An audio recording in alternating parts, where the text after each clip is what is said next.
Welcome to A edu और ए edu के हमारे इस यूट्यूब चैनल में आप सभी का स्वागत है। तो एक इम्पॉर्टेंट टॉपिक जिसका नाम है गवर्नर, उसे लेकर हम लोग आज पढ़ेंगे गवर्नर के बारे में, अर्थात राज्यपाल के बारे में, जो कि इंडियन पॉलिटी का एक बेहद इम्पॉर्टेंट टॉपिक है। यहाँ से भी प्रश्न बनते हैं, तो कंटिन्यूसली इससे प्रश्न हर एक एग्ज़ाम में आते रहते हैं। तो चलिए उसके बारे में देखते हैं, पूरा हम लोग डिटेल में इसे समाप्त करेंगे। कि सबसे पहले हम लोग देखें कि भाग 6 में राज्य के शासन का वर्णन है। तो राज्य के बारे में जो शासन है उसका वर्णन किस अनुच्छेद में है? तो भाग 6 में। और यह अनुच्छेद जो है राज्यों का शासन अनुच्छेद 152 से लेकर 237 तक है। तो अनुच्छेद 152 से लेकर 237 तक इसमें राज्यों के प्रशासन का वर्णन है। याद रखेंगे, राज्यों के प्रशासन का। अब राज्य के शासन के 4 भाग होते हैं। एक राज्य की कार्यपालिका, एक राज्य का विधानमंडल, एक राज्य का उच्च न्यायालय और एक अधीनस्थ न्यायालय। तो राज्य शासन के 4 भाग होते हैं। एक राज्य की कार्यपालिका, दूसरा है राज्य का विधानमंडल, राज्य का उच्च न्यायालय और उसके अंदर अधीनस्थ न्यायालय। राज्य की कार्यपालिका के कौन कौन से भाग होते हैं? राज्य की कार्यपालिका के भाग होते हैं राज्यपाल, मंत्रिपरिषद, मुख्यमंत्री, उप मुख्यमंत्री और राज्य का महाधिवक्ता।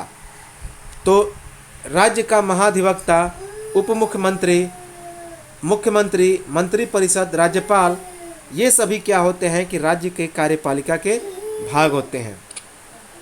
लेकिन हमें पढ़ना है इस में राज्यपाल के बारे में, अर्थात आर्टिकल 152 से लेकर 167 तक। तो राज्य की जो कार्यपालिका है उसका वर्णन है अनुच्छेद 152 से 167 तक।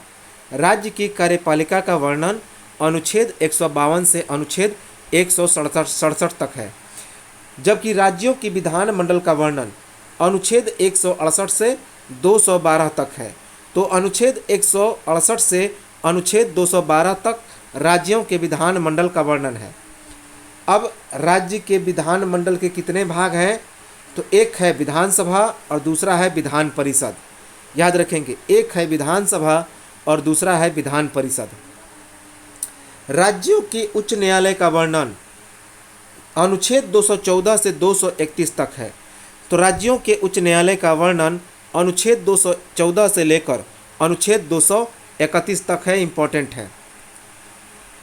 तो क्या क्या है? सबसे पहले कि राज्य के कार्यपालिका के कौन कौन से भाग हैं? राज्यपाल, मंत्रिपरिषद, मुख्यमंत्री, उप मुख्यमंत्री और राज्यों के महाधिवक्ता। और राज्यों के शासन प्रशासन का वर्णन है 152 से लेकर 237, अनुच्छेद 152 से 237। और राज्य शासन के कौन कौन से भाग हैं? राज्य की कार्यपालिका, उसकी विधानमंडल, राज्यों के हाईकोर्ट और उसके अंदर अधीनस्थ न्यायालय। कार्यपालिका का अनुच्छेद 152 से 167 में वर्णन है। राज्यों का विधानमंडल 168 से 212 में है। जबकि राज्यों के अंदर जो उच्च न्यायालय है उसका वर्णन अनुच्छेद 214 से 231 तक है, इम्पोर्टेंट है। अब है कि जो अधीनस्थ न्यायालय है, जो उच्च न्यायालय के अधीन जो न्यायालय होते हैं, जिसे सत्र न्यायालय भी कहते हैं, तो उसका वर्णन अनुच्छेद 232 से अनुच्छेद 237 में है। तो अधीनस्थ न्यायालय का वर्णन अनुच्छेद 232 से अनुच्छेद 237 तक है। तो हम लोग शुरुआत करने जा रहे हैं इस कार्यपालिका के अधीन राज्यपाल को। तो राज्य की कार्यपालिका का प्रमुख कौन होता है? तो उस राज्य का राज्यपाल होता है। तो राज्य की कार्यपालिका का प्रमुख होता है उस राज्य का राज्यपाल। अनुच्छेद 153 में प्रत्येक राज्यों के लिए राज्यपाल का वर्णन है। तो राज्यपाल के बारे में किस अनुच्छेद में लिखा गया है? अनुच्छेद 153 में। अनुच्छेद 153 में लिखा गया है कि प्रत्येक राज्य के लिए उसका एक अपना गवर्नर होगा, राज्यपाल होगा। तो याद कर लेंगे, बहुत इंपॉर्टेंट है। किस अनुच्छेद में राज्यपाल का वर्णन है? अनुच्छेद 153, 153। सातवां संविधान संशोधन लागू हुआ 1956 ईस्वी में। 1956 ईस्वी में सातवां संविधान संशोधन लागू हुआ और उसके बाद उसमें एक बात जोड़ा गया। क्या जोड़ा गया कि एक ही व्यक्ति दो या दो से अधिक राज्यों का राज्यपाल हो सकता है, पर उस किसी व्यक्ति को उस राज्य का राज्यपाल नहीं बनाया जा सकता जिसका वह निवासी है। तो इम्पॉर्टेंट है कि आर्टिकल 153 में, अनुच्छेद 153 में सातवां संविधान संशोधन 1956 में एक बात जोड़ा गया कि किसी एक व्यक्ति को दो या दो से अधिक राज्यों का राज्यपाल बनाया जा सकता है, लेकिन किसी व्यक्ति को उस राज्य का राज्यपाल नहीं बनाया जा सकता जिसका वह निवासी है। जैसे कि कोई बिहार का नागरिक है तो वह बिहार का राज्यपाल नहीं बन सकता, लेकिन अदर किसी स्टेट का राज्यपाल वो बन सकता है। तो एक से अधिक राज्य का भी वह राज्यपाल बन सकता है, लेकिन अपने नेटिव स्टेट को छोड़कर। इम्पोर्टेंट है, पश्चिम बंगाल के एक ही निवासी को पश्चिम बंगाल का राज्यपाल नियुक्त कर दिया गया था, उसका नाम था धर्मवीर। तो इम्पोर्टेंट है, एक धर्मवीर नामक व्यक्ति को पश्चिम बंगाल का राज्यपाल नियुक्त कर दिया गया था और धर्मवीर का निवास स्थल कौन था? तो पश्चिम बंगाल ही था। तो याद रखेंगे, एक अपवाद है, एक्सेप्शन है, वो है धर्मवीर। तो धर्मवीर जो थे वे पश्चिम बंगाल के थे और उन्हें पश्चिम बंगाल में ही पश्चिम बंगाल का राज्यपाल नियुक्त कर दिया गया। अनुच्छेद 157 और 158 में राज्यपाल की योग्यता के बारे में वर्णन है। तो अनुच्छेद 157 और 158 में राज्यपाल की योग्यता का वर्णन है, इम्पोर्टेंट है।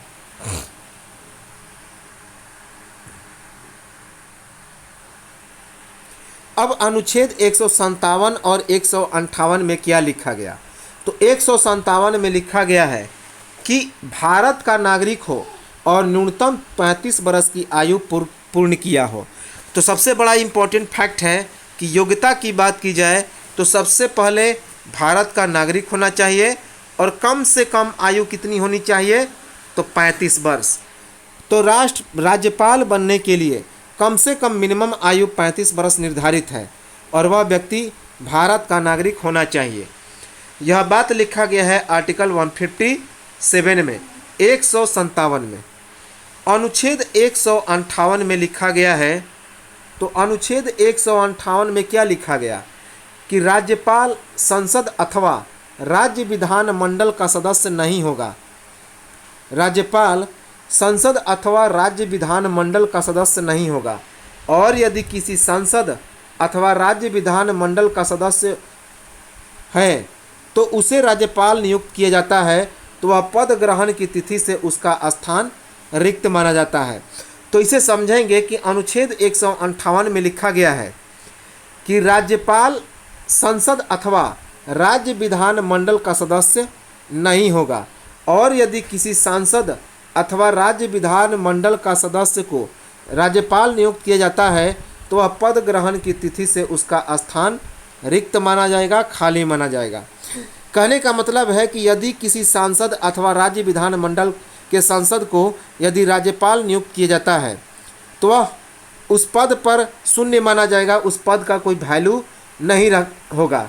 अर्थात राज्यपाल बनने के लिए संसद अथवा विधान मंडल का कोई सदस्य नहीं होना चाहिए, अर्थात संसद और राज्य विधान मंडल के किसी मेंबर को राज्यपाल नहीं बनाया जा सकता। अनुच्छेद 158 में लिखा गया है कि राज्यपाल बनने के लिए वह किसी लाभ के पद पर न हो।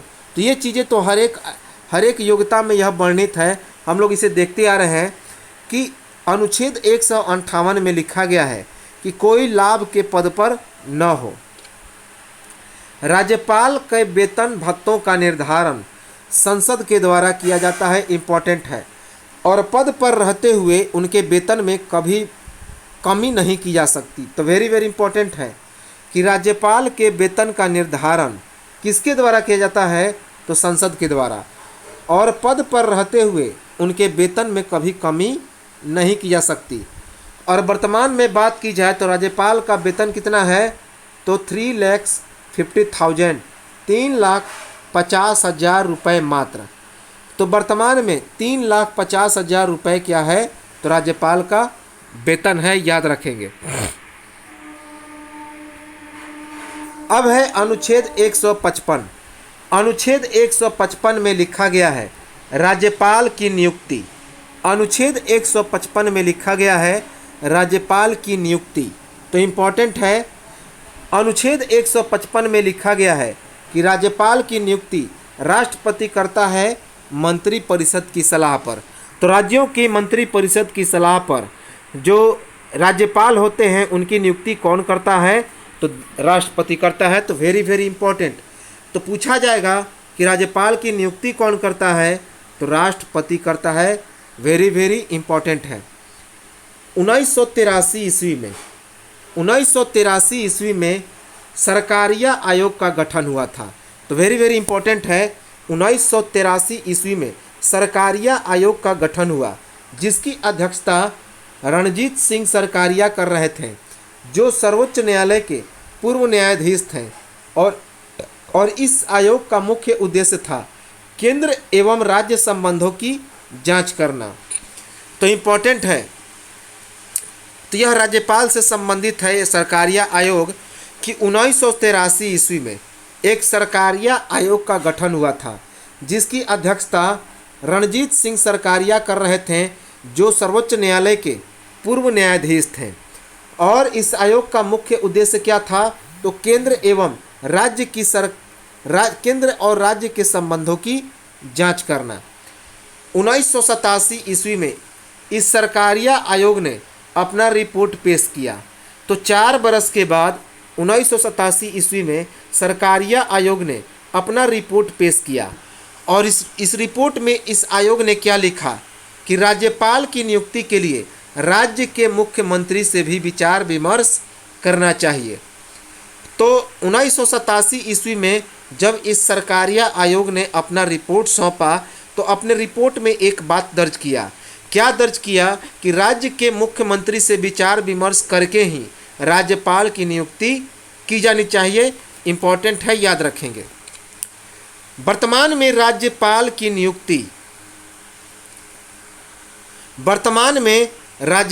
नियुक्ति राष्ट्रपति के द्वारा मंत्री परिषद के सलाह पर की जाती है और उस राज्य के मुख्यमंत्री से भी सलाह ली जाती है, परंतु मुख्यमंत्री से सलाह लेना कोई संवैधानिक प्रावधान नहीं है, क्योंकि 1987 के सरकारिया आयोग के रिपोर्ट पर कोई संवैधानिक संशोधन नहीं हुआ।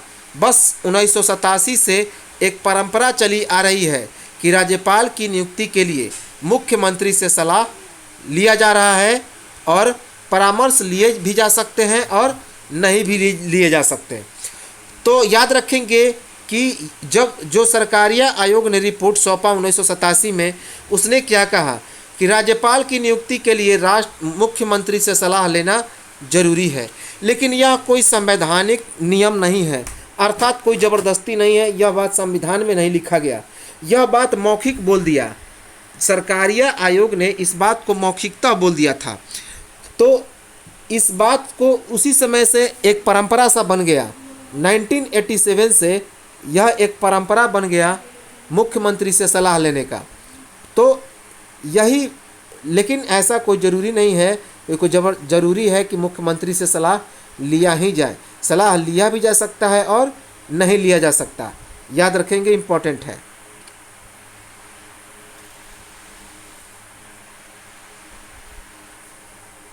दो 2007 में पुंछी आयोग का गठन हुआ। तो वर्ष 2007 में एक पुंछी आयोग का गठन हुआ, जिसकी अध्यक्षता M पुंछी ने की, जो सर्वोच्च न्यायालय के पूर्व न्यायाधीश थे, याद रखेंगे। और इस आयोग का मुख्य उद्देश्य था केंद्र और राज्य के संबंधों की जांच करना। तो इस आयोग का भी मुख्य उद्देश्य था केंद्र और राज्य के संबंधों की जांच करना। तो जिस प्रकार 1983 ईस्वी में सरकारिया आयोग का गठन हुआ और उसने अपना रिपोर्ट 1987 में सौंपा, और उसने अपने रिपोर्ट में कहा कि एक बार मुख्यमंत्री से भी सलाह लेना जरूरी है, जब हमारा राज्यपाल की नियुक्ति हो रहा है। हालांकि यह कोई संवैधानिक अधिकार नहीं था, संवैधानिक घोषणा नहीं था, यह एक मौखिक घोषणा था। तो ठीक उसके बाद 2007 में एक और आयोग का गठन हुआ जिसका नाम था पुंछी आयोग। इसकी अध्यक्षता M पुंछी ने की, जो सर्वोच्च न्यायालय के पूर्व न्यायाधीश थे।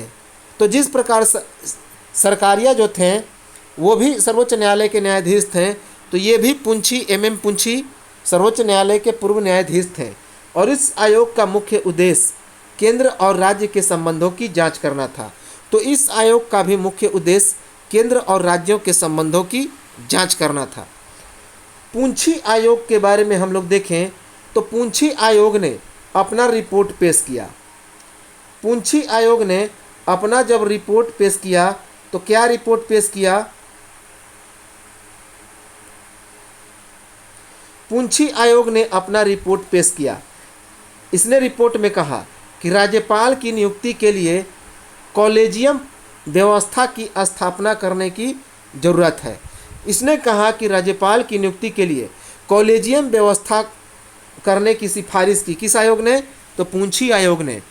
और इस आयोग के रिपोर्ट में कॉलेजियम व्यवस्था के सदस्य उपराष्ट्रपति, प्रधानमंत्री, लोकसभा के अध्यक्ष, गृह मंत्री, लोकसभा के विपक्ष के नेता और इसके अध्यक्ष प्रधानमंत्री को बनाया गया। इसी कारण इस आयोग के रिपोर्ट को संविधान में संशोधित नहीं किया गया। क्योंकि संविधान सभा के अंदर उपराष्ट्रपति राष्ट्रपति के बाद आता है, पर इन्हें अध्यक्ष बनाने के बजाय किसे बनाया? तो प्रधानमंत्री को अध्यक्ष बनाया गया। क्योंकि प्रधानमंत्री से सर्वोपरि जब राष्ट्रपति है ही, तो अध्यक्ष किसे बना दिया गया? प्रधानमंत्री को। तो पुंछी आयोग ने राज्यपाल की नियुक्ति के लिए कॉलेजियम व्यवस्था, जिस प्रकार सुप्रीम कोर्ट में जो कोर्ट न्यायाधीश होते हैं उनकी नियुक्ति कैसे की जाती है? तो कॉलेजियम पद्धति के आधार पर।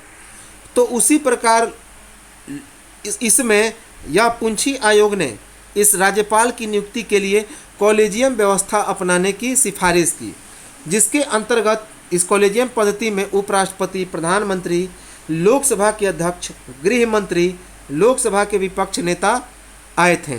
और इसके अध्यक्ष किसे बनाया गया? तो प्रधानमंत्री को बनाया गया। लेकिन यह रिपोर्ट कभी संविधान में संशोधित ही नहीं किया गया। क्यों? क्योंकि राष्ट्रपति के बाद आता है उपराष्ट्रपति, तो इन दोनों के रहते हुए प्रधानमंत्री को अध्यक्ष बनाया गया था, याद रखेंगे। अनुच्छेद 159 में लिखा गया है राज्यपाल की शपथ। तो अनुच्छेद 159 में राज्यपाल के शपथ के बारे में वर्णन है। राज्यपाल को शपथ कौन दिलाता है? तो उस राज्य के उच्च न्यायालय के मुख्य न्यायाधीश। तो अनुच्छेद 159 में लिखा गया है कि राज्यपाल के शपथ उस राज्य के उच्च न्यायालय के मुख्य न्यायाधीश शपथ दिलाते हैं। और उच्च न्यायालय के मुख्य न्यायाधीश की अनुपस्थिति में उच्च न्यायालय के जो सबसे वरिष्ठ न्यायाधीश होते हैं वे शपथ दिलाते हैं। इम्पोर्टेंट है। तो याद रखेंगे कि राज्यपाल को शपथ कौन दिलाता है? तो उस राज्य के उच्च न्यायालय के मुख्य न्यायाधीश। अगर उस राज्य के उच्च न्यायालय के मुख्य न्यायाधीश नहीं होते तो उनकी अनुपस्थिति में कौन? जो सबसे वरिष्ठ न्यायाधीश होते हैं वे शपथ दिलाते हैं, याद रखेंगे। राष्ट्रपति और राज्यपाल दोनों संविधान की रक्षा और लोगों के कल्याण की शपथ लेते हैं। तो राष्ट्रपति और राज्यपाल दोनों ही संविधान की रक्षा और लोगों के कल्याण की शपथ लेते हैं। अनुसूची 3 में शपथ का वर्णन है। सभी के लिए जितने सारे पद हैं संविधान में उन सब के लिए शपथ का वर्णन है, लेकिन राष्ट्रपति और राज्यपाल को छोड़कर मोस्ट इम्पोर्टेंट है। तो याद रखेंगे कि अनुसूची 3 में किस चीज़ का वर्णन है। प्लेलिस्ट में हमने सारा चीज़ बता दिया है कि किस सूची में किस चीज़ का वर्णन है। तो जिस प्रकार संघ और राज्य क्षेत्र का वर्णन है अनुसूची 1 में, तो वेतन और भत्तों का वर्णन है अनुसूची 2 में, 3 में शपथ का वर्णन है। तो इसी प्रकार सारे चीज़ों को हमने बताया है, तो उसे आसानी से आप लोग देख सकते हैं। सारी अनुसूची हमने डिटेल में बता दिया है। तो अनुसूची 3 में सभी के लिए शपथ का वर्णन है, लेकिन राष्ट्रपति और राज्यपाल को छोड़कर। याद रखेंगे, इंपॉर्टेंट है। अनुच्छेद 156 में राज्यपाल के कार्यकाल का वर्णन है। तो अनुच्छेद 156 में लिखा गया है राज्यपाल का कार्यकाल, याद रखेंगे कार्यकाल। अनुच्छेद 156 में क्या लिखा गया है कि राज्यपाल का कार्यकाल कितने बरस का होता है? तो 5 बरस का। तो राज्यपाल का कार्यकाल 5 बरस का होता है, इंपॉर्टेंट है। यह बात लिखा गया अनुच्छेद 156 में।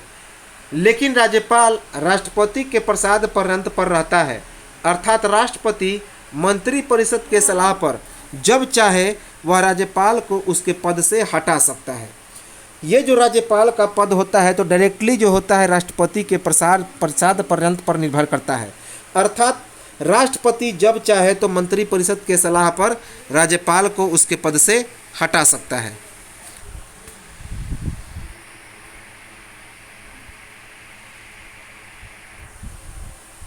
राज्यपाल को उसके पद से हटाने और एक राज्य से दूसरे राज्य में स्थानांतरण करने का संविधान में कोई उल्लेख नहीं है। तो राज्यपाल को राष्ट्रपति क्या करता है? तो हटा देता है और एक राज्य से दूसरे राज्य में ट्रांसफ़र भी कर देता है। तो इसका उल्लेख भारतीय संविधान में नहीं है। पर व्यवहार में राष्ट्रपति मंत्रिपरिषद की सलाह पर राज्यपाल को हटाते हैं और उनका स्थानांतरण करते हैं। लेकिन व्यवहारिक रूप से राष्ट्रपति मंत्रिपरिषद की सलाह ले लेता है और उसके सलाह मंत्रिपरिषद के सलाह पर ही वह राज्यपाल को उसके पद से हटाता है या फिर उसको किसी अन्य राज्य में स्थानांतरित करता है। 2010 में बीपी सिंघल बनाम भारत संघ केस के बाद सर्वोच्च न्यायालय ने यह निर्णय सुनाया कि किसी भी राज्य के राज्यपाल को राजनीतिक विचारधारा के आधार पर हटाया नहीं जा सकता और कोई विशेष और ठोस कारण होना चाहिए। हटाने के लिए कोई विशेष और ठोस कारण होना चाहिए, याद रखेंगे। तो 2010 में बीपी सिंघल बनाम भारत संघ केस के बाद सर्वोच्च न्यायालय ने यह निर्णय सुनाया कि किसी भी राज्य के राज्यपाल को राजनीतिक विचारधारा के आधार पर हटाया नहीं जा सकता। उसे हटाने के लिए कोई विशेष और ठोस कारण होना चाहिए, याद रखेंगे। क्योंकि 2010 में एक राज्य के राज्यपाल बीपी सिंघल को उनके राजनीतिक विचारधारा के कारण क्या कर दिया गया? तो उनके पद से हटा दिया गया था। इसलिए उन्होंने सर्वोच्च न्यायालय में केस किया था, याद रखेंगे। उन्होंने क्या किया? सर्वोच्च न्यायालय में केस किया था। पूंछी आयोग ने राज्यपाल को हटाने के लिए महाभियोग की प्रक्रिया को अपनाने का सुझाव दिया था। तो जो पूंछी आयोग है उसने क्या बताया कि राज्यपाल को महाभियोग की प्रक्रिया के द्वारा ही हटाया जा सकता है। अनुच्छेद 159 में 7वां संविधान संशोधन 1956 के दौरान एक बात जोड़ा गया।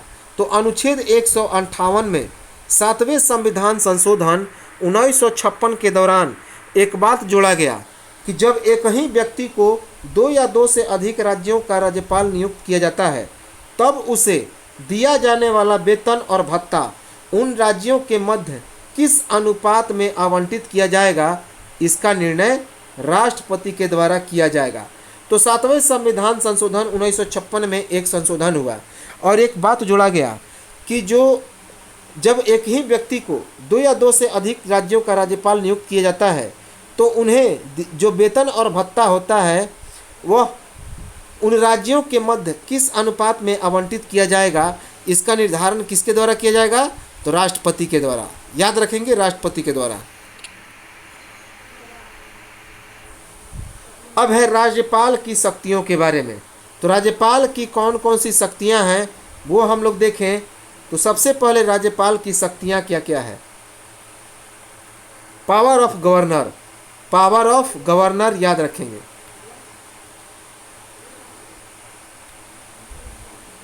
तो सबसे पहले कार्यपालिका संबंधी शक्तियां। तो राज्यपाल के कार्यपालिका संबंधी शक्तियां क्या क्या हैं? अनुच्छेद 154 में लिखा गया है राज्यपाल की कार्यपालिका संबंधी शक्तियां। तो अनुच्छेद 154 में राज्यपाल की कार्यपालिका संबंधी शक्तियों के बारे में वर्णन है। तो अनुच्छेद 154 में राज्यपाल की कार्यपालिका संबंधी शक्तियों के बारे में वर्णन है। अनुच्छेद 154 में लिखा गया है कि राज्यपाल के पास कार्यपालिका संबंधी शक्तियां होती हैं जिसका उपयोग वह अपने अधीनस्थ अधिकारियों के सहयोग से करता है। तो अनुच्छेद 154 में लिखा गया है कि राज्यपाल के पास कार्यपालिका संबंधी शक्तियां होती हैं जिसका उपयोग वह अपने अधीनस्थ अधिकारियों के सहयोग से करता है। अनुच्छेद 163 में लिखा गया है, अनुच्छेद 163 में लिखा गया है कि राज्यपाल के कार्यों में सहायता एवं सुझाव देने के लिए राज्यों में एक मंत्री परिषद होगा जिसका शीर्ष पदाधिकारी कौन होगा? तो मुख्यमंत्री होगा। तो अनुच्छेद 163 में लिखा गया है कि राज्यपाल के कार्यों में सहायता और सुझाव देने के लिए राज्यों में एक मंत्री परिषद होगा जिसका शीर्ष कौन होगा? तो मुख्यमंत्री होगा। तो इम्पॉर्टेंट है, वेरी वेरी इम्पॉर्टेंट है कि अनुच्छेद 163 में लिखा गया है कि राज्यपाल के कार्यों में सहायता और सुझाव देने के लिए राज्यों में एक मंत्री परिषद होगा और इसका शीर्ष कौन होगा? तो मुख्यमंत्री होगा। राज्यपाल अपनी स्वविवेक की शक्तियों को छोड़कर मंत्री परिषद के परामर्श पर कार्य करता है, लेकिन राज्यपाल पुनर्विचार के लिए मंत्री परिषद की सलाह को नहीं भेज सकता। तो राज्यपाल अपनी स्वविवेक की शक्तियों को छोड़कर मंत्री परिषद के परामर्श पर क्या करता है?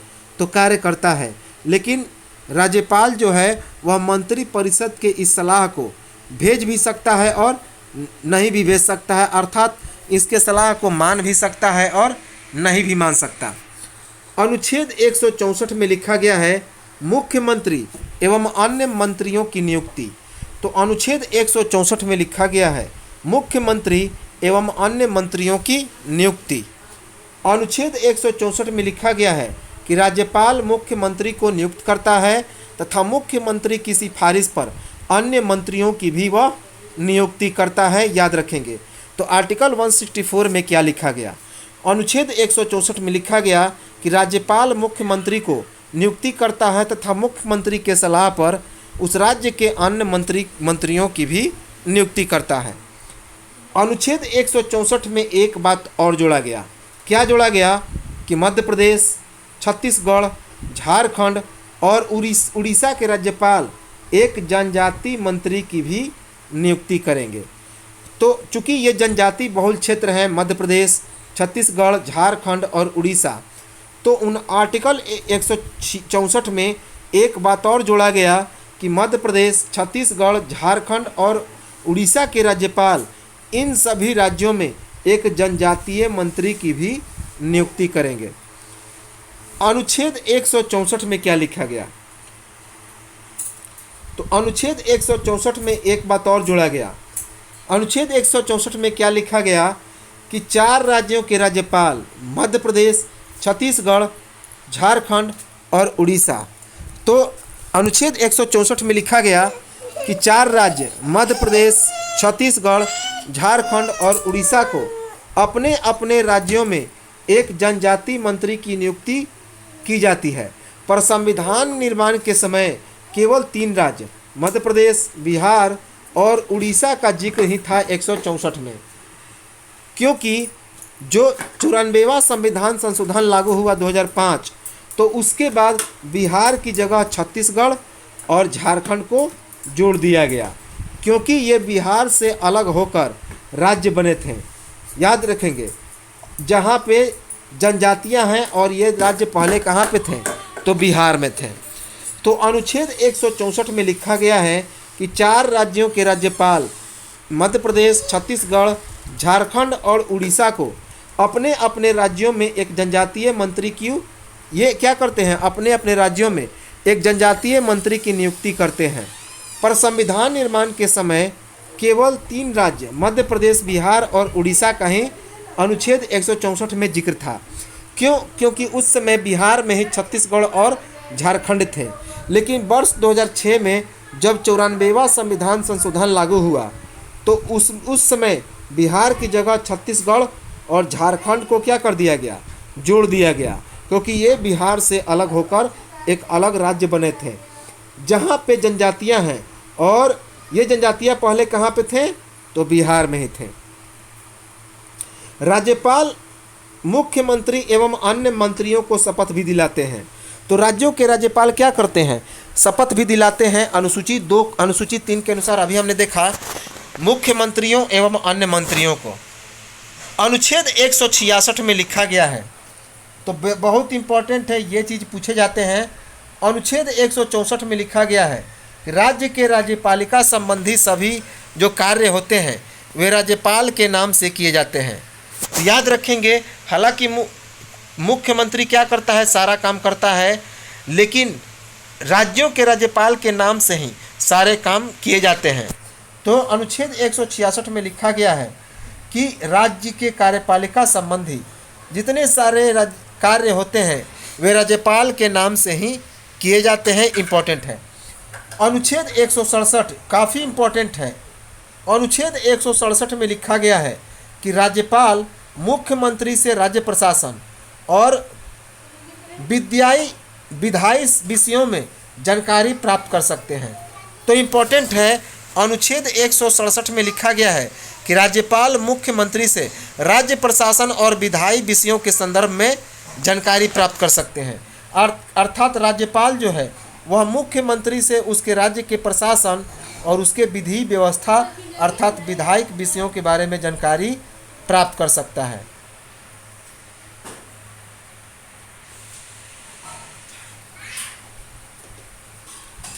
अनुच्छेद 217 में लिखा गया, अनुच्छेद 217 में क्या लिखा गया, तो अनुच्छेद 217 में लिखा गया है कि उच्च न्यायालय में न्यायाधीशों की नियुक्ति। तो अनुच्छेद 217 में लिखा गया है कि उच्च न्यायालय में न्यायाधीशों की नियुक्ति। याद रखेंगे, इंपॉर्टेंट है। अनुच्छेद 217 में क्या लिखा गया कि हाई कोर्ट में न्यायाधीशों की नियुक्ति। अनुच्छेद 218 में लिखा गया है, अनुच्छेद 218 में लिखा गया है कि उच्च न्यायालय में न्यायाधीशों की नियुक्ति कौन करता है, तो भारत के राष्ट्रपति के द्वारा भारत के मुख्य न्यायाधीश और संबंधित राज्य के राज्यपाल के परामर्श के द्वारा होती है। तो अनुच्छेद 218 में लिखा गया है कि उच्च न्यायालय में न्यायाधीशों की नियुक्ति भारत के राष्ट्रपति के द्वारा भारत के मुख्य न्यायाधीश और उस राज्य के संबंधित जो राज्यपाल होते हैं उन्हीं की परामर्श के द्वारा होता है। अनुच्छेद 219 में लिखा गया है कि उच्च न्यायालय के न्यायाधीशों को शपथ। तो अनुच्छेद 219 में लिखा गया है उच्च न्यायालय के न्यायाधीशों को शपथ। तो अनुच्छेद 219 में क्या लिखा गया कि उच्च न्यायालय के न्यायाधीशों को राज्यपाल अथवा उनके द्वारा अधिकृत व्यक्ति क्या करते हैं, तो शपथ दिलाते हैं। तो अनुच्छेद 219 में लिखा गया है उच्च न्यायालय के न्यायाधीशों को शपथ। तो अनुच्छेद 219 में लिखा गया है कि उच्च न्यायालय के न्यायाधीशों को शपथ कौन दिलाते हैं, तो राज्यपाल, या राज्यपाल किसी व्यक्ति को अपने प्रतिनिधि के रूप में भेज सकता है कि जाइए और इनको शपथ दिला दीजिए। जनरली जो है वो हाई कोर्ट के जो मुख्य न्यायाधीश होते हैं वही शपथ दिलाते हैं व्यवहारिकता के तौर पर। अनुच्छेद 233 में लिखा गया वेरी वेरी इंपॉर्टेंट, जिला न्यायालय के न्यायाधीशों की नियुक्ति। तो खासा इंपॉर्टेंट है अनुच्छेद 233। अनुच्छेद 233 में लिखा गया है जिला न्यायालय के अधीन न्यायाधीशों की नियुक्ति। याद रखेंगे। तो अनुच्छेद 233 में लिखा गया है कि राज्यपाल उच्च न्यायालय से विचार विमर्श करके जिला न्यायालय के न्यायाधीशों की नियुक्ति करते हैं। तो अनुच्छेद 233 में लिखा गया है कि राज्यपाल उच्च न्यायालय से विचार विमर्श करके जिला न्यायालय के न्यायाधीशों की नियुक्ति करते हैं।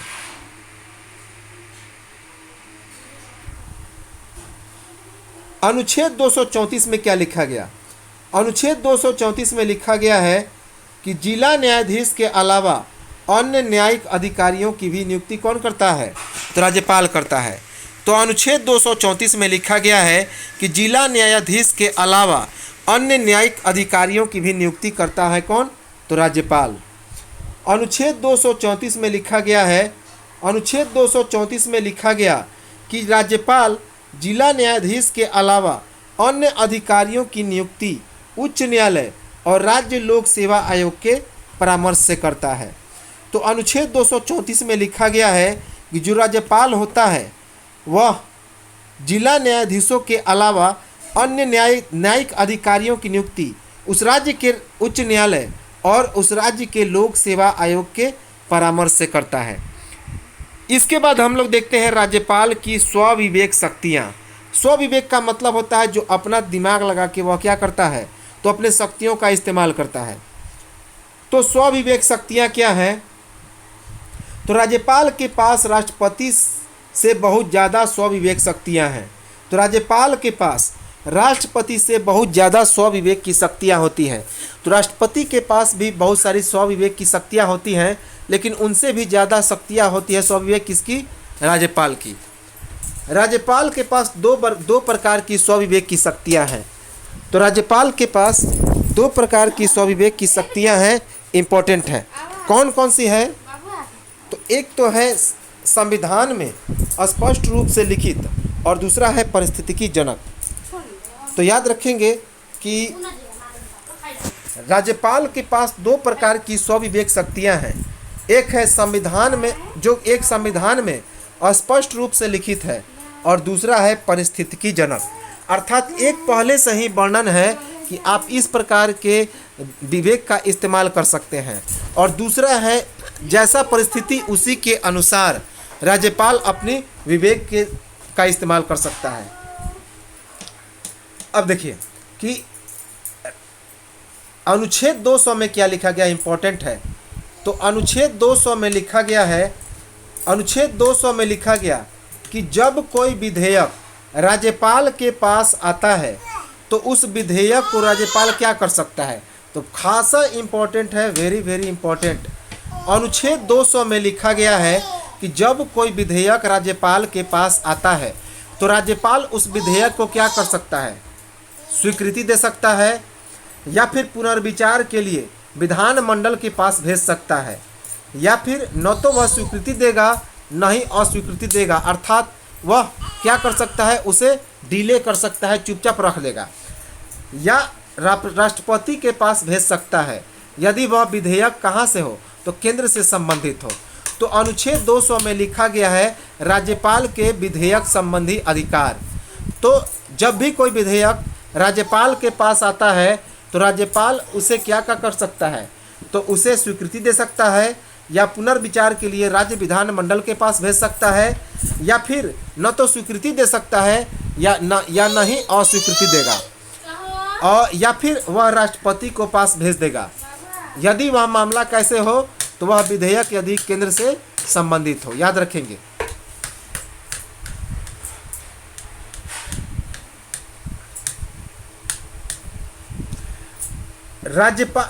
राज्यपाल जब किसी विधेयक को तो राज्यपाल जब किसी विधेयक को राष्ट्रपति के पास भेजता है या पुनर्विचार के लिए भेजता है तो ये राज्यपाल की स्वविवेक शक्तियों में गिना जाता है। अर्थात राज्यपाल देख लेगा यह जो है राष्ट्रपति के लायक यह विधेयक है, तो वहाँ पे वह अपने विवेक का इस्तेमाल करता है। तो वह इस स्वविवेक शक्ति है राज्यपाल का। तो राज्यपाल जब किसी विधेयक को राष्ट्रपति के पास भेजता है या पुनर्विचार के लिए भेजता है तो यह राज्यपाल की स्वविवेक शक्तियों में गिना जाता है। अनुच्छेद 371 ए से अनुच्छेद 371 आई में कुछ राज्यों को विशेष दर्जा दिया गया है और वहाँ के राज्यपालों को भी कुछ विशेष शक्तियाँ दी गई है जिसका वे प्रयोग अपने विवेक से करते हैं। इम्पोर्टेंट है। तो अनुच्छेद 371 से अनुच्छेद 371 आई तक कुछ राज्यों को विशेष दर्जा दिया गया और वहाँ के राज्यपालों को भी कुछ विशेष शक्तियाँ दिया गया जिसका प्रयोग वे अपने विवेक से करते हैं। अनुच्छेद 356 में लिखा गया है राज्यों में राष्ट्रपति शासन। तो बहुत इम्पोर्टेंट है। 352, 356 और 360 राष्ट्रीय आपातकाल, वित्तीय आपातकाल और अंतर्राष्ट्रीय आपातकाल। तो अनुच्छेद 356 में लिखा गया है राज्यों में राष्ट्रपति शासन। याद रखेंगे। तो राज्यों में राष्ट्रपति शासन का वर्णन किस अनुच्छेद के तहत राष्ट्रपति लगाता है, तो अनुच्छेद 356 के तहत। अनुच्छेद 356 में लिखा गया है, यदि राज्य में संवैधानिक तंत्र असफल हो जाए तो राज्यपाल राष्ट्रपति से सिफारिश करके वहाँ पे राष्ट्रपति शासन लागू कर सकता है। राष्ट्रपति शासन का मतलब होता है कि उस राज्य में कर्फ्यू लागू हो जाएगा और सारा जो शासन तंत्र का जिम्मा है वह डायरेक्ट राष्ट्रपति के हाथों में चला जाएगा। तो अनुच्छेद 356 में लिखा गया है कि यदि राज्य में संवैधानिक तंत्र असफल हो जाए तो राज्यपाल राष्ट्रपति से सिफारिश करके वहाँ पे राष्ट्रपति शासन लागू करने के लिए कह सकते हैं। अगर राज्यपाल को प्रतीत हो जाए कि सरकार के पास विधानसभा में बहुमत नहीं है तो वह मुख्यमंत्री को बहुमत साबित करने के लिए कह सकता है और त्याग पत्र देने के लिए भी कह सकता है। उदाहरण के लिए, यदि विधानसभा में कोई गठबंधन की सरकार है और एक दल अपना समर्थन वापस ले लेता है तो राज्यपाल को लगे कि इस राज्यपाल को विधानसभा में प्रोटेम स्पीकर अर्थात अस्थायी विधानसभा अध्यक्ष की नियुक्ति का भी अधिकार है। याद रखेंगे, इंपॉर्टेंट है। तो इसे हम लोग समझ लें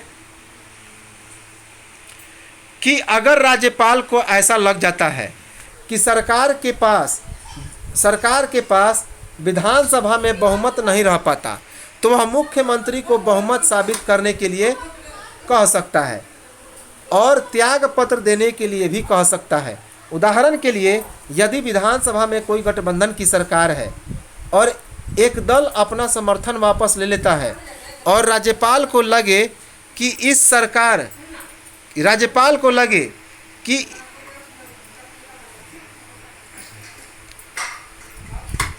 इसके पास बहुमत नहीं है तो राज्यपाल अपने स्वविवेक से कहता है कि आप अपना बहुमत साबित कीजिए और अगर बहुमत साबित नहीं होता है तो सरकार को त्याग पत्र देना पड़ेगा और उसके बाद सरकार गिर जाएगी। याद रखेंगे। तो वही चीज़ है जो हमने पढ़ा था राष्ट्रपति के बारे में, वही अधिकार राज्यों के अंदर में राज्यपाल के पास है। यदि विपक्ष के द्वारा सरकार के खिलाफ अविश्वास प्रस्ताव लाया गया और यह प्रस्ताव 50% बहुमत से पारित हो जाता है तो क्या होगा उस समय?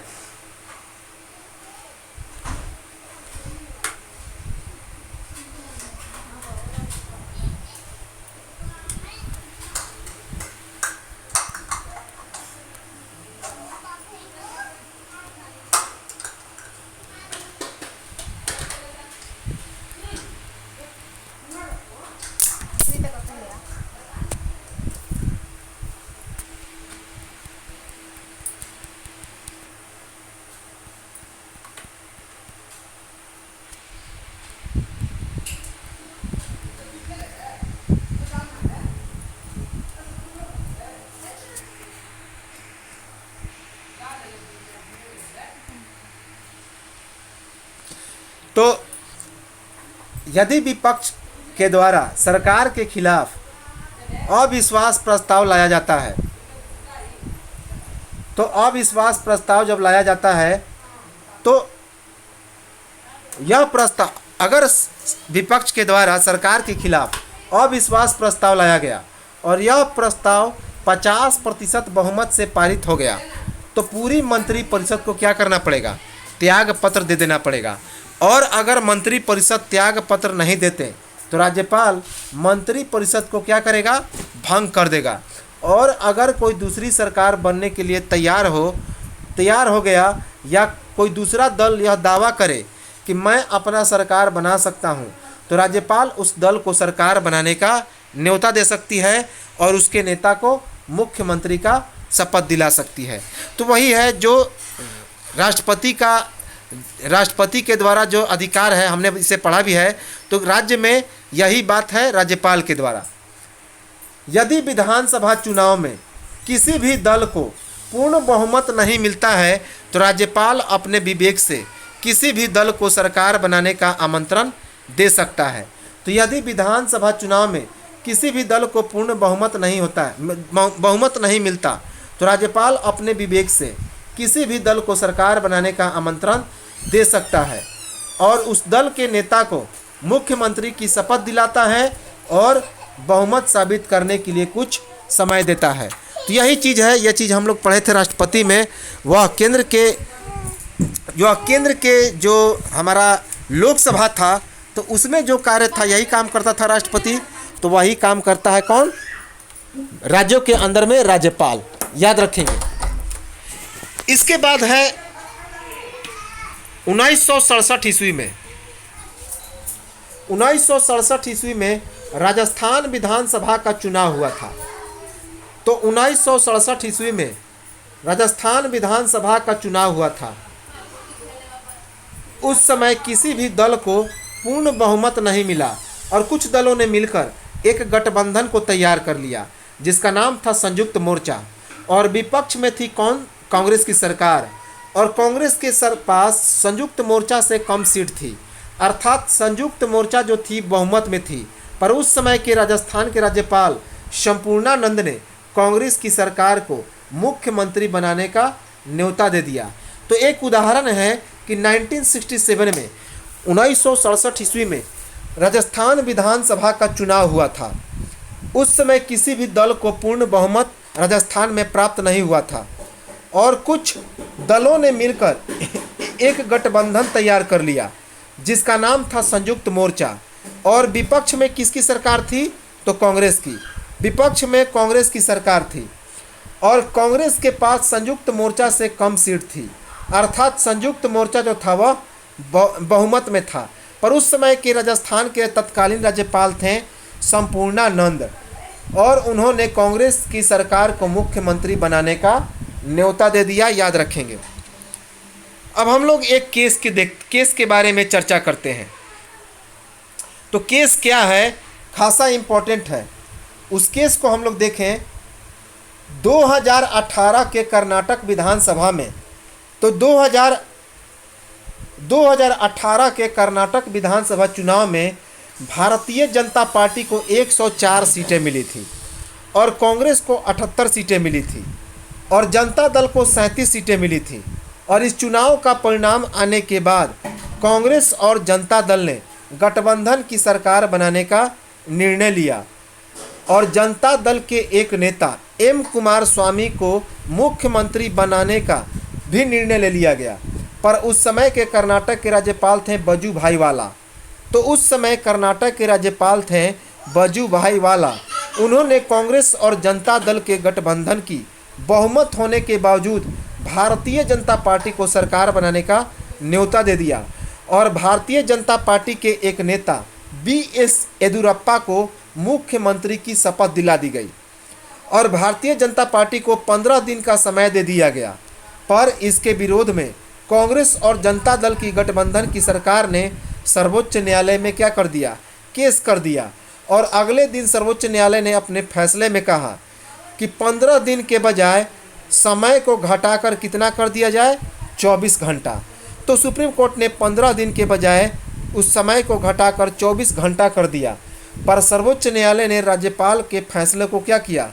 सही ठहराया और सुप्रीम कोर्ट ने कहा कि बस 15 दिन का जो समय दिया गया है वह गलत है, क्योंकि राज्यपाल की अपनी स्वविवेक शक्ति है जो कि किसी भी दल को सरकार बनाने का न्योता दे सकती है। और अगले 24 घंटे के भीतर BS येदियुरप्पा ने अपने पद से इस्तीफा दे दिया, याद रखेंगे। तो 24 घंटे के बजाय 15 दिन जब कर दिया तो 24 घंटे के भीतर ही BS येदियुरप्पा ने अपने पद से इस्तीफा दे दिया, याद रखेंगे।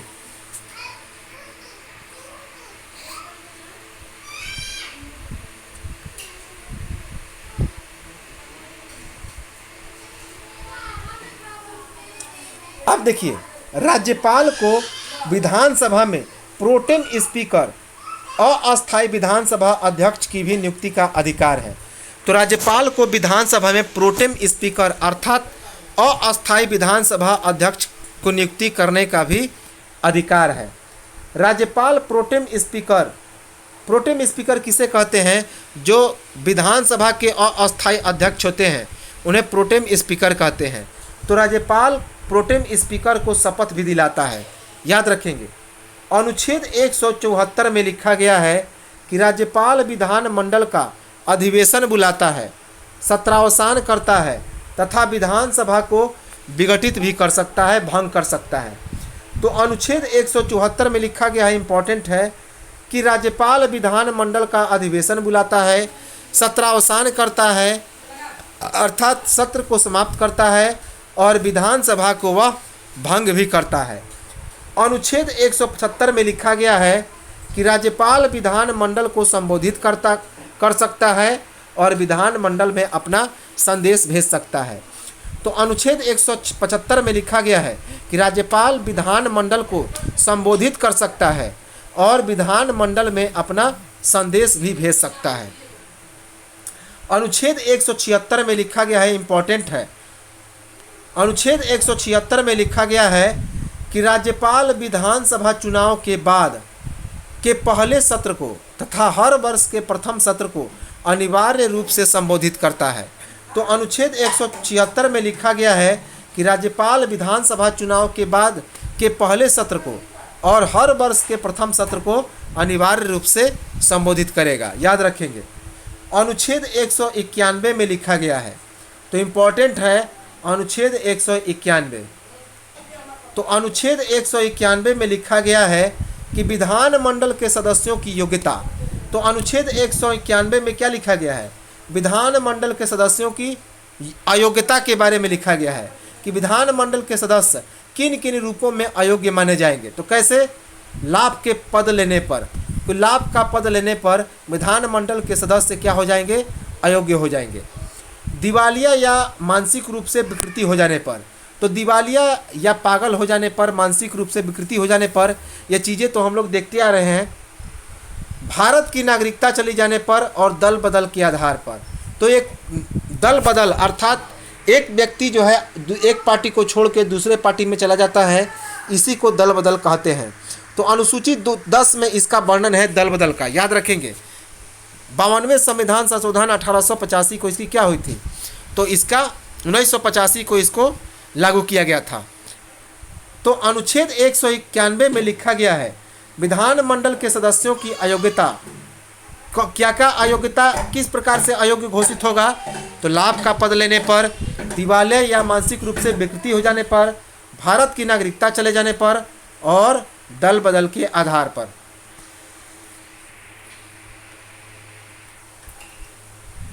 अनुच्छेद 192 में लिखा गया है कि विधानमंडल के सदस्य की सदस्यता अनुच्छेद 191 के आधार पर केवल दल बदल को छोड़कर राज्यपाल को समाप्त करने का अधिकार है। तो इम्पॉर्टेंट है, याद रखेंगे कि अनुच्छेद 192 में क्या लिखा गया? अनुच्छेद 192 में लिखा गया कि विधानमंडल के सदस्य की सदस्यता अनुच्छेद 191 के आधार पर केवल दल बदल को छोड़कर राज्यपाल को समाप्त करने का अधिकार है। अर्थात जो दल बदल का जो इनका कानून है, दल बदल का जो यह अयोग्यता का वर्णन है, इस दल बदल को छोड़कर राष्ट्रपति को बाकी सारे अगर गुण होंगे तो उन्हें सदस्यता को अयोग्य करने का अधिकार प्राप्त है। किसके तहत? तो अनुच्छेद 191 के तहत। यह बात लिखा गया है अनुच्छेद 192 में। याद रखेंगे कि दल बदल को छोड़कर जितने सारे सदस्यों में अगर ये बाकी सब गुण आएगा तो राज्यपाल उसको नियुक्ति से हटा सकता है। जैसे कि पागल या दिवालिया घोषित हो, किसी लाभ के पद पर हो, ये सभी अधिकार दल बदल के आधार पर किसी सदस्य की अयोग्यता और उस सदन अर्थात विधानसभा और विधान परिषद के अध्यक्ष करते हैं। तो दल बदल के आधार पर किसी सदस्य की अयोग्यता को कौन तय करता है? तो विधानसभा या विधान परिषद के अध्यक्ष। इसके बाद है राज्यपाल की वित्तीय शक्तियां, फिनेंशियल पावर। तो राज्यपाल की वित्तीय शक्तियां कौन कौन सी हैं? अनुच्छेद 199 में लिखा गया है धन विधेयक की परिभाषा। तो अनुच्छेद 191 में लिखा गया है धन विधेयक की परिभाषा। तो धन विधेयक की परिभाषा का वर्णन है अनुच्छेद 199 में, काफ़ी इम्पोर्टेंट है। तो अनुच्छेद 199 में धन विधेयक के परिभाषा का वर्णन है। अनुच्छेद 199 में लिखा गया है कि राज्यपाल की स्वीकृति के बाद जो राज्य का धन विधेयक है वह कहाँ पे रखा जाता है, तो विधानसभा में रखा जाता है। तो अनुच्छेद 199 में लिखा गया है कि राज्यपाल की स्वीकृति के बाद जो राज्यों का धन है, राज्य का धन का जो विधेयक है वह विधानसभा में रखा जाता है। कि राज्यों का जो धन विधेयक है कहाँ पे रखा जाता है, राज्य के विधानसभा में, और केंद्र सरकार का लोकसभा में। यह बात लिखा गया है अनुच्छेद 199 में। अनुच्छेद 267 में क्या लिखा गया? अनुच्छेद 267 में लिखा गया कि राज्यपाल के पास आकस्मिकता निधि होती है। तो राज्यपाल के पास आकस्मिकता निधि होती है, यह बात लिखा गया अनुच्छेद 267 में। अनुच्छेद 267 में केंद्र और राज्य दोनों की आकस्मिकता निधि का वर्णन है। तो अनुच्छेद 267 में केंद्र हो या राज्य हो, दोनों के आकस्मिकता निधि का वर्णन है। अनुच्छेद 266 में लिखा गया है संचित निधि। अनुच्छेद 266 में क्या लिखा गया है? संचित निधि। और इसी संचित निधि से जो महान्यायवादी हैं, अटॉर्नी जनरल हैं, एडवोकेट जनरल हैं, संघ लोक सेवा आयोग के अध्यक्ष हैं, इन सभी को वेतन की प्राप्ति होती है। तो अनुच्छेद 266 में लिखा गया है संचित निधि। अनुच्छेद 266 में केंद्र और राज्य दोनों की संचित निधि का वर्णन है। तो अनुच्छेद 266 में केंद्र और राज्य दोनों की संचित निधि का वर्णन है, याद रखेंगे। अनुच्छेद 202 में लिखा गया है, अनुच्छेद 202 में क्या लिखा गया? तो अनुच्छेद 202 में लिखा गया है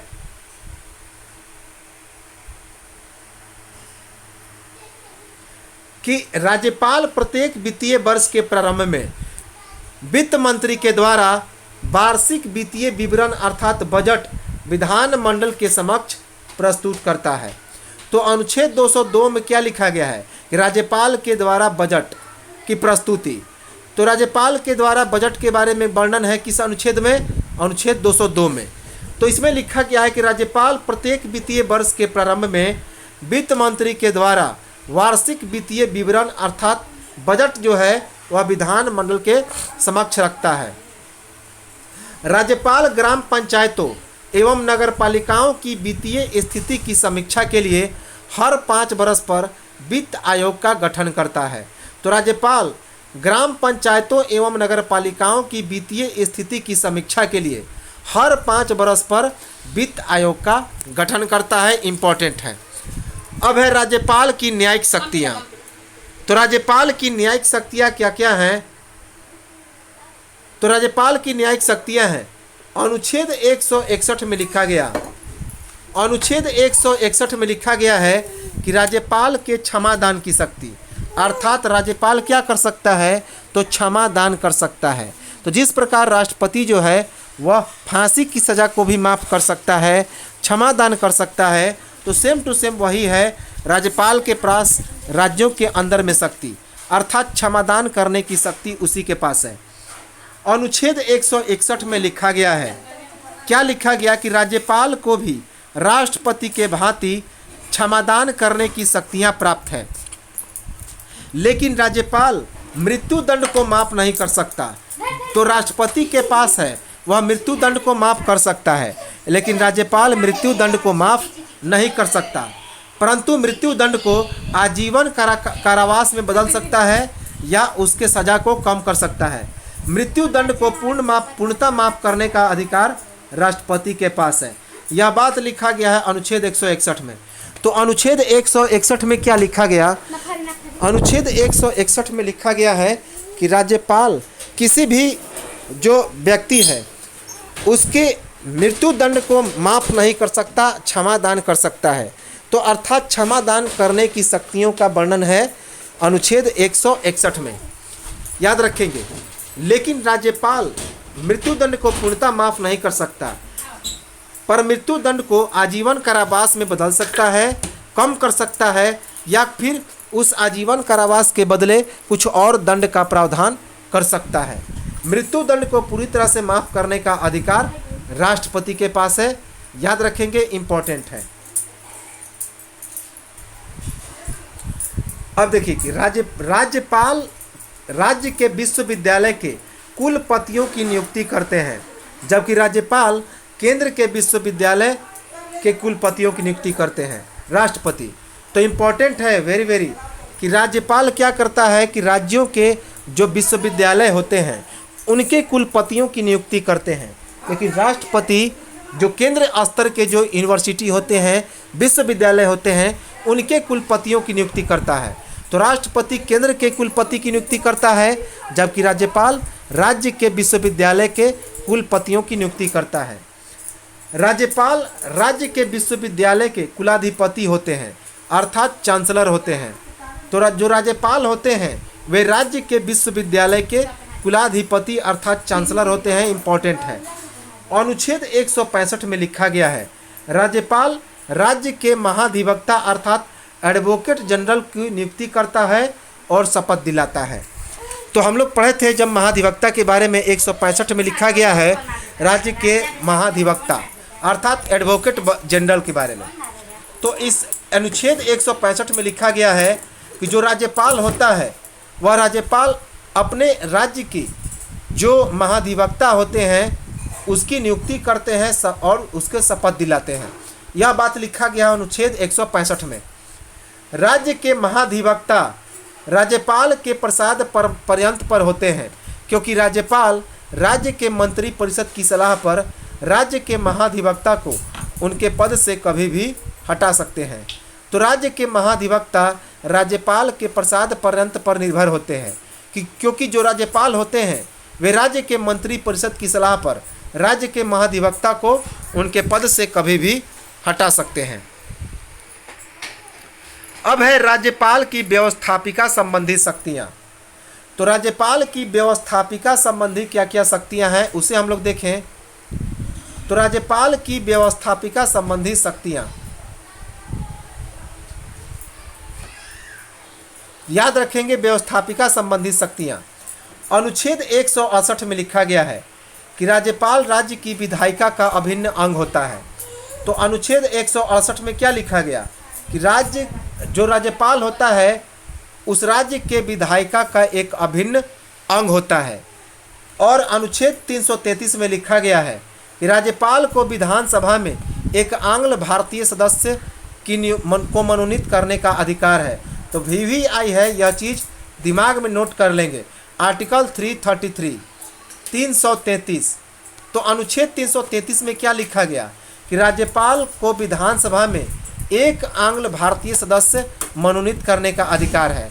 अर्थात राज्यपाल विधानसभा में कितने आंग्ल भारतीय सदस्यों की नियुक्ति कर मनोनीत करेगा? तो एक, याद रखेंगे एक। जबकि राष्ट्रपति लोकसभा में 2 सदस्यों को और राज्यसभा में 12 सदस्यों को मनोनीत करता है और राज्यपाल विधानसभा में एक आंग्ल भारतीय सदस्यों को मनोनीत करेगा। यह बात लिखा गया है अनुच्छेद 333 में, इसे रट जाएंगे। राज्यपाल को विधानसभा में तभी एक आंग्ल भारतीय संविधान सदस्यों की नियुक्ति करना है जब विधानसभा में कोई भी आंग्ल भारतीय सदस्य निर्वाचित होकर नहीं आया, तब राज्यपाल अनुच्छेद 333 का प्रयोग करेगा। यदि निर्वाचित होकर कोई भी सदस्य जो है आंग्ल भारतीय सदस्य निर्वाचित होकर नहीं आया, तभी यह जो राज्यपाल है वह एक आंग्ल भारतीय सदस्य की नियुक्ति करेगा अनुच्छेद 333 के तहत, याद रखेंगे। अनुच्छेद 171 में क्या लिखा गया? अनुच्छेद 171 में लिखा गया है कि राज्यपाल विधान परिषद के कुल सदस्यों के 1/6 भाग को मनोनीत कर सकता है और ये सदस्य साहित्य, विज्ञान, कला, समाज सेवा, सहकारी आंदोलन के जो सहकारी आयोग होते हैं इसके क्षेत्र विशेषज्ञ होते हैं। तो अनुच्छेद 171 में क्या लिखा गया कि जो राज्यपाल होते हैं विधानसभा के विधान परिषद के कुल सदस्यों के 1/6 भाग को मनोनीत कर सकते हैं। अर्थात विधान परिषद के कितने सदस्यों को मनोनीत करने का अधिकार है राज्यपाल को? तो राज्य विधान परिषद के कुल सदस्यों के 1/6 सदस्यों को, याद रखेंगे, कुल सदस्यों का 1/6। और ये सदस्य साहित्य, विज्ञान, कला, समाज सेवा और फिर जो सहकारी विभाग होते हैं उनके ये विशेषज्ञ होते हैं। विधानमंडल से पारित कोई भी विधेयक कानून तभी बनता है जब राज्यपाल का उस पर अंतिम रूप से हस्ताक्षर होता है। तो राज्य विधानमंडल से पारित कोई भी विधेयक कानून तभी बनता है जब राज्यपाल उस पर अंतिम रूप से हस्ताक्षर करता है। अनुच्छेद 200 में क्या लिखा गया कि जब कोई विधेयक राज्यपाल के पास आता है, तो जब कोई विधेयक, अनुच्छेद 200 में लिखा गया है कि जब कोई विधेयक राज्यपाल के पास आता है तो राज्यपाल उस विधेयक को स्वीकृति दे सकता है या पुनर्विचार के लिए भेज सकता है, या स्वीकृति नहीं भी दे सकता या फिर उसे इनकार कर सकता है, या फिर किसी विधेयक को स्वीकृति करने के लिए राष्ट्रपति के पास भेज सकता है। यह चीज़ें अभी हमने देखा, यह बात लिखा गया है अनुच्छेद 200 में, याद रखेंगे आर्टिकल 200 में। राज्यपाल किसी विधेयक को तभी राष्ट्रपति को भेजेगा जब वह मामला केंद्र से संबंधित हो। तो याद रखेंगे, अभी हमने क्या देखा कि जब राज्यपाल को लगेगा कि यह मामला राज्यों से परे है, पेचीदा है, केंद्र के लिए है, तभी वह राष्ट्रपति के पास भेजेगा उस विधेयक को। अनुच्छेद 201 में लिखा गया है कि जब कोई विधेयक राज्यपाल के द्वारा राष्ट्रपति के पास विचार के लिए भेजा जाता है, तब राष्ट्रपति घोषित करेगा कि वह विधेयक पर अनुमति देता है या रोक लेता है। तो अनुच्छेद 201 में क्या लिखा गया है कि जब कोई विधेयक राज्यपाल के द्वारा राष्ट्रपति के विचार के लिए भेजा जाता है, तब राष्ट्रपति घोषित करेगा कि वह विधेयक पर अनुमति देता है या फिर रोक लेता है। जब कोई विधेयक राज्यपाल के द्वारा राष्ट्रपति को विचार के लिए भेजा जाता है और अगर राष्ट्रपति उस पर अनुमति दे देता है, तब तो वह विधेयक पारित हो जाएगा। लेकिन राष्ट्रपति के द्वारा यदि उस पर कोई अनुमति नहीं मिलती तो 6 माह के अंदर, याद रखेंगे कितने माह के अंदर, 6 महीने के अंदर राज्यपाल का कर्तव्य है कि उस विधेयक को या फिर बिल को दोबारा से विधानमंडल में रखे, याद रखेंगे, ताकि दोबारा उस पर विचार विमर्श किया जा सके और उसके बाद फिर कोई संशोधन न हो। याद रखेंगे, इम्पोर्टेंट है। अनुच्छेद 213 में क्या लिखा गया है, राज्यपाल अध्यादेश जारी कर सकता है। तो इम्पोर्टेंट है, वेरी वेरी इम्पोर्टेंट, कि राज्यपाल के द्वारा अध्यादेश जारी करने का अधिकार है। यह बात लिखा गया है किसमें, अनुच्छेद 213 में। अनुच्छेद 213 में याद रखेंगे, जब राज्य के अंदर विधानमंडल का सत्र चल रहा हो, तब उस समय विधानमंडल कानून बना सकता है। याद रखेंगे कि जब राज्य के अंदर विधानसभा का सत्र चल रहा हो, तब उस समय विधानमंडल कानून बना सकता है। लेकिन जब सत्र नहीं चल रहा हो, तो विशेष परिस्थिति में राज्यपाल अस्थायी कानून, जिसे अध्यादेश कहते हैं, तो अस्थायी कानून या अध्यादेश बना सकता है।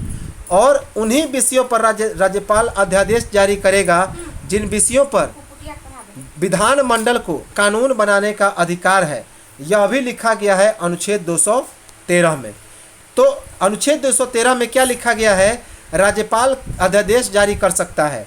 जब राज्य के अंदर विधानसभा का सत्र चल रहा है, तब तो उस समय विधानमंडल कानून बना सकता है। लेकिन जब सत्र नहीं चल रहा है, तो विशेष परिस्थिति में राज्यपाल अस्थायी कानून, जिसे अध्यादेश कहते हैं, वह बना सकता है।